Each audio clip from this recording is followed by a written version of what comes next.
Cerramos como siempre con la entrevista. Hemos visto noticias alrededor de minería en este espacio en los últimos tiempos y sobre todo el desaliento a la inversión, la falta de nuevos proyectos mineros y por si fuera poco, de ampliaciones de los proyectos ya existentes. Y para conversar sobre ello estamos con Víctor Govitz, que es presidente de la Sociedad Nacional de Minería, Petróleo y Energía. ¿Cómo estás, Víctor? Buenos días, David. Muchas gracias por la oportunidad.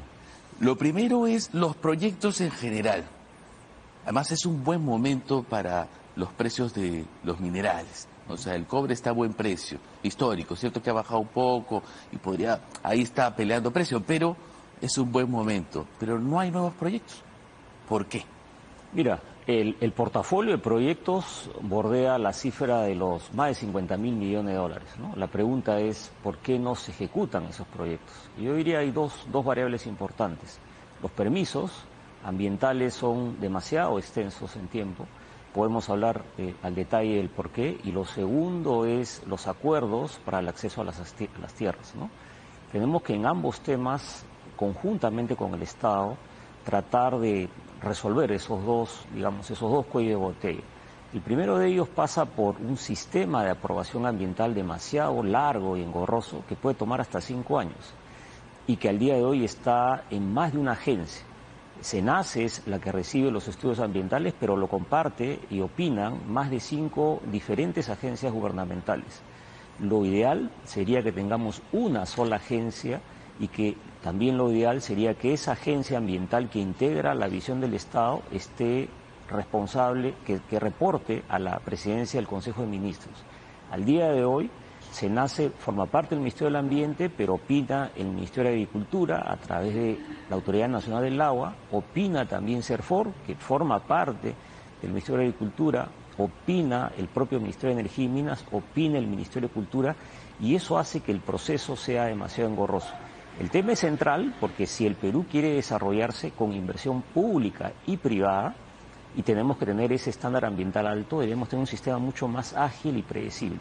Ahora, podría pensarse, y sería fácilmente pensable, que una ampliación ya no pasaría por estos procesos, pero lo que tenemos entendido y lo reportábamos hace algunos días en gestión es que igual tarda unos 5 años los procesos de ampliación de una operación que ya está en marcha. ¿Es lo mismo que está ocurriendo? Es lo que está ocurriendo y claro, y como bien dices, en una ampliación por lo general se trata de la misma huella ambiental.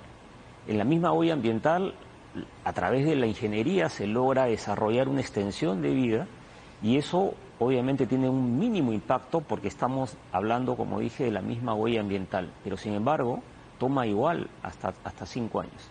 Entonces algo tenemos que hacer y creo que al día de hoy, lo entiendo, la coyuntura, el Ministerio de Economía tiene una agencia que trata de articular estas 5 o 6 diferentes visiones del Estado, pero en el largo plazo la solución integral pasa por integrarlos a todos en una sola gran oficina y reportando a la PCM porque se requiere una visión holística del tema, ¿no?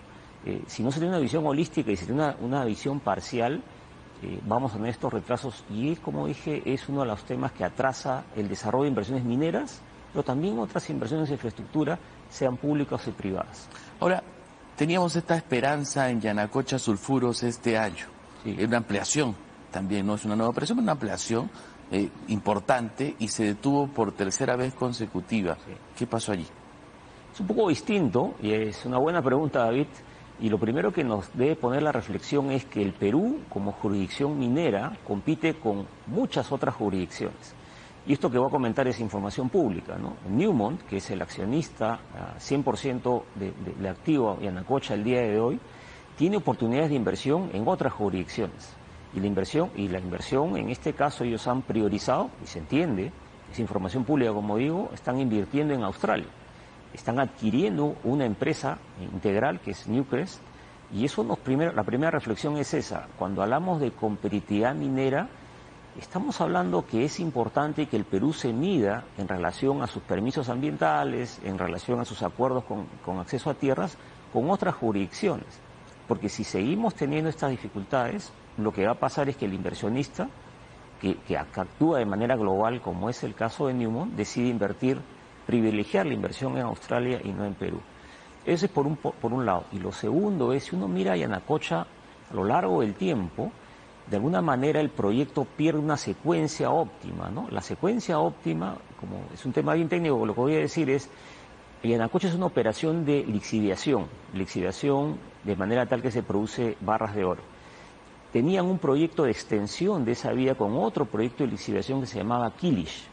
Ese proyecto, por razones sociales, se detuvo. El siguiente proyecto más rentable era el proyecto Conga, que era un proyecto que dejaba la lixiviación y pasaba a la flotación, también suspendido por temas sociales. Y el tercer proyecto, Yanacocha Sulfuros, es un poquito más complejo. Requiere flotación y un sistema de autoclave, que es una tecnología, digamos, que está, digamos, en la frontera del conocimiento técnico, por lo tanto, con mayores riesgos.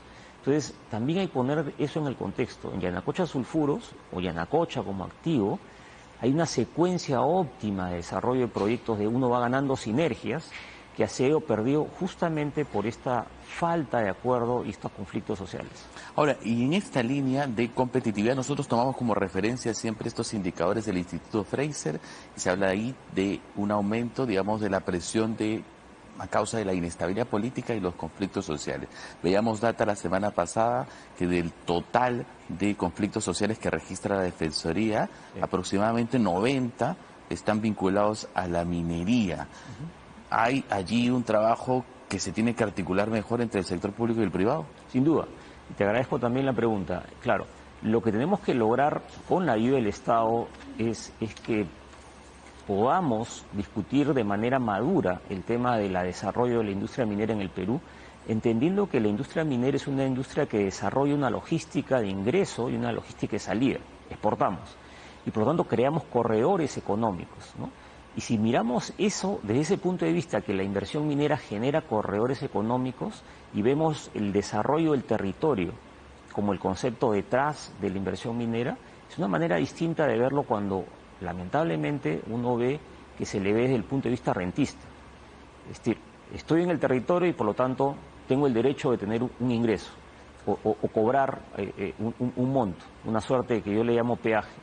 Esa mirada es una mirada de corto plazo que no desarrolla finalmente el territorio e impide es decir, mirar el proyecto de un ángulo distinto, del desarrollo del territorio, de la integración de espacios remotos del Perú, altoandinos por lo general, con zonas de mayor densidad demográfica, con mayor acceso a mercados.